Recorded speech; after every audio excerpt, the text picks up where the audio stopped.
welcome to this week's video and a very late March wrap up. I'm just going to very quickly run down the books I'm currently reading that are rolled over, and I'm not giving myself punishment because both of these are huge. So I've got The Desert Prince by Peter V. Brett, which I'm getting through. It's taken me a while. It's proper high fantasy, and I think I'm just going to give myself as much time as I want to read that one. And I'm of course still reading House of Sky and Breath.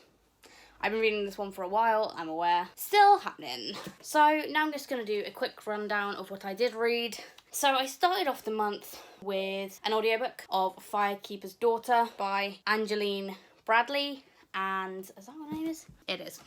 And I enjoyed this. It was a contemporary thriller, I believe. You follow a young girl trying to find her identity in a Chippewa, sorry if that's not pronounced correctly, Indian tribe, and it follows drug busts, it follows some murders that goes on, and I liked it. I gave it 4 stars. It got a little bit dicey in the middle because I thought I knew where it was going. Then when that didn't end up happening, that made me a lot happier.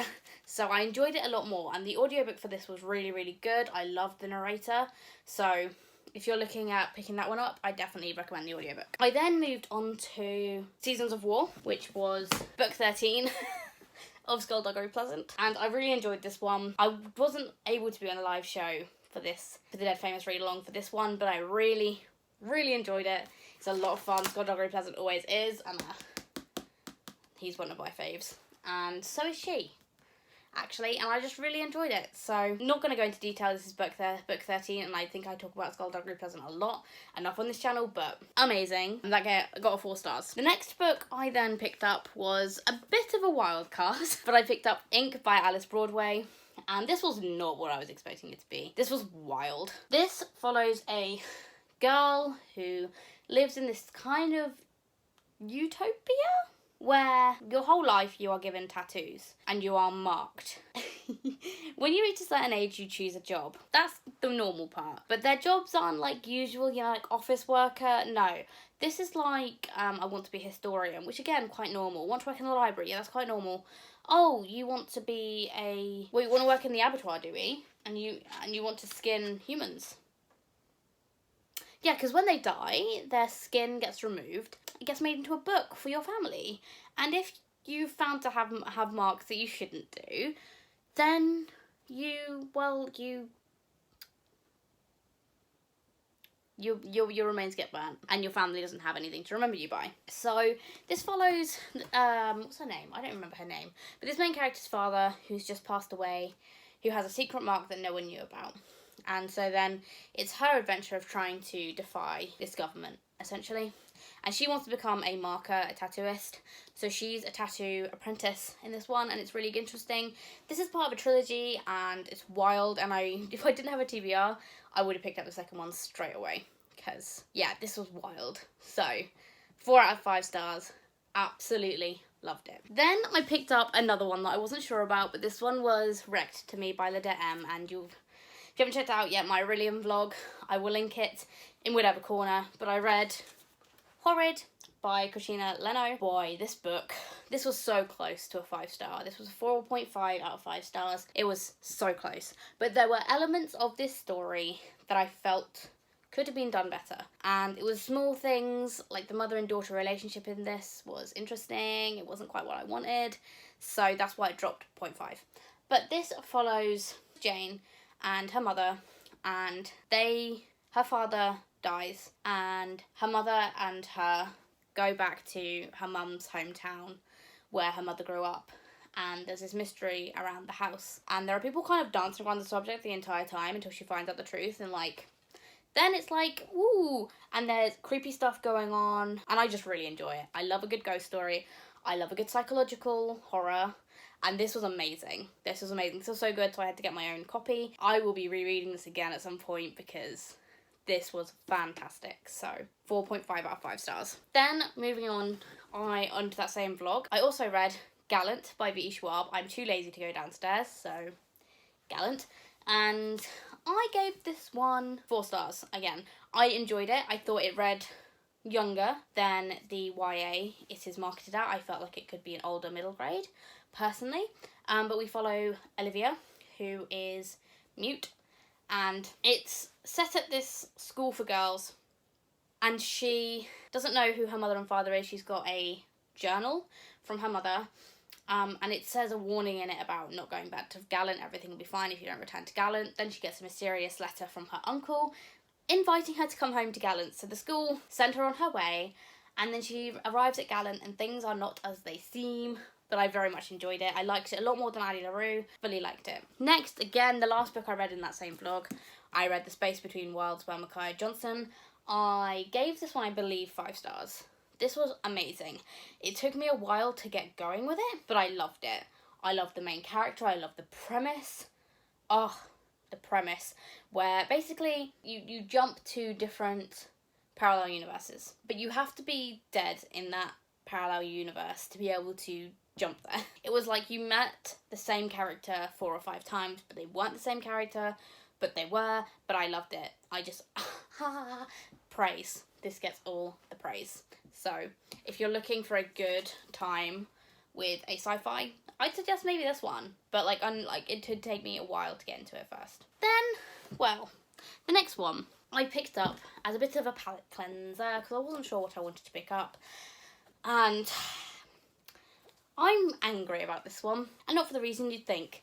But the next one I read was The Bridesmaid Survival Guide by Hannah O'Donnell, and Hannah is a very good dear friend of mine. She's actually my housemate, and I don't typically like romance. It's not something that I typically pick up. But this one I loved. There's a plus-size main character, the love interest is precious and needs to be protected at all costs. The friendship group in this was amazing. Again, this got 4.5 out of 5 stars, and I had a conversation with Hannah about it.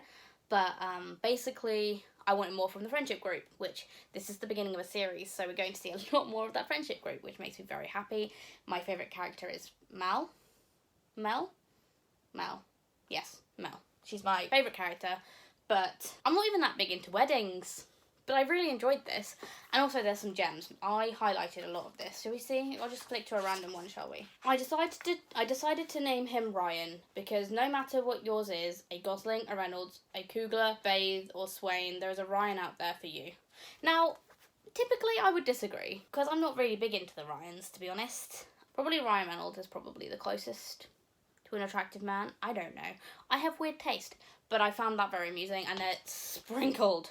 Like, I've highlighted, full passages, so this is a laugh, and it's great, and it's really well written, and look how fucking cute this cover is too, which always helps, and the quality is fantastic. So, order yourself one from Waypoint Books, because you won't be disappointed, even if you're not a romance reader, like me. I just dropped all the books. Then I picked up another audiobook. I picked up Children of Blood and Bone by Tomi Adeyemi, and I liked this book. But, there is a but here, it got 3 out of 5 stars. It's not that it was bad, I enjoyed elements of it. And the more I've been thinking about it, the less I liked it. But I'm probably intrigued enough that I'll pick up the next book. But I didn't really understand how this book ended. And I did not like the romance that kind of was shoehorned in here. I was like, we could have done without that. You know, we just could have done without that. And it's really funny because I started off really disliking Amari. I thought she can get in the bin. She's just really weak. And this whole I'm a princess that can't do anything for myself act was not working for me. But then by the end, I really liked Amari. I liked her a lot. I thought she was a sweetheart and she did her best and she was kind of a badass. And I enjoyed that a lot. So I'm conflicted about this book. And it's classic YA fantasy, right? And the audiobook was fabulous. I thought the narrator did a great job, but at the moment it's 3 out of 5 stars, and again I just didn't understand how this book ended. Then for Berries and Books, last month was Retelling or Green Cover, and I picked up For the Wolf by Hannah Witten, and I only got 78 pages before I DNF'd this. I didn't like it, I didn't care. This was marketed, and obviously quite clearly by the cover, as a Red Riding Hood retelling. It's not. It's not at all. It's a Beauty and the Beast retelling, and I just didn't care. Didn't give a shit. Didn't like the characters. Didn't want to like the characters.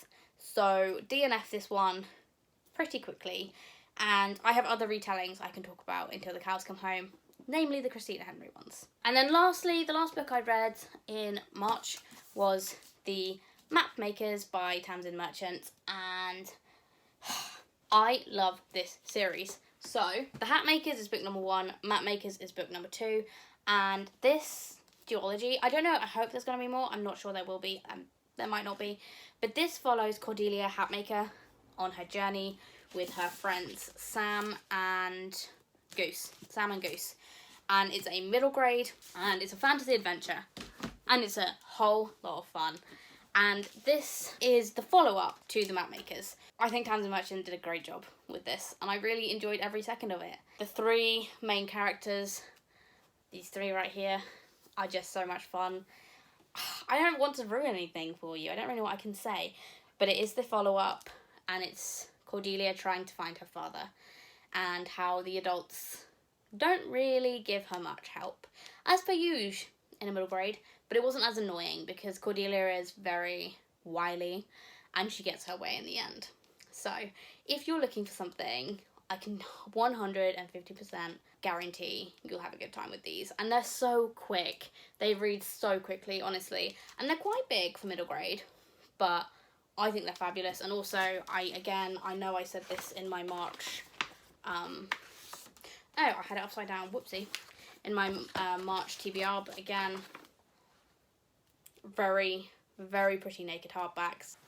So there we have it. That was my March wrap up, and I had a great reading month. I got to most of my prompts, I believe, all of them actually, but I very much enjoyed my reading.